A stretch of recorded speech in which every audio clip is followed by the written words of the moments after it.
Okay, welcome back mga scalper. Ang pag-uusapan nga natin ngayon is the difference between money trader and good trader.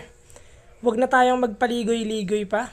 Lahat tayo pumasok sa trading because of money. Lahat tayo gusto nating kumita ng pera.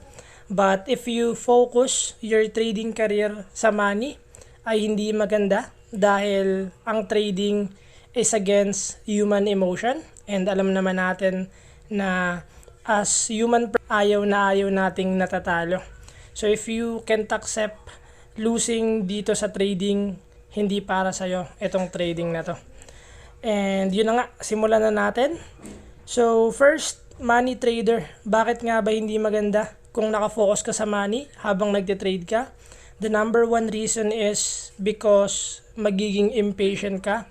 Dahil nakafocus ka sa pera, magiging FOMO ka, takot kang maiwan dahil lagi mong papasukin yung mga hilaw pang entry. Meaning, dahil nakafocus ka sa pera, pasok ka lang ng pasok, hindi mo na masyadong iniisip kung ano yung mga possible scenario na pwedeng mangyari dahil nakafocus ka lang sa take profit, although meron kang stop loss pa din, and hindi mo na nasusunod yung game plan mo when it comes na nakafocus ka sa makukuha mong gain dito sa trading. And second is yung good trader.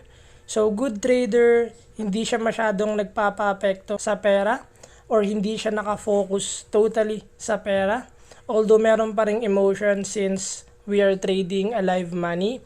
But good trader is waiting for the right timing to entry and have patience and discipline para pasukin yung isang entry, not because of money focus.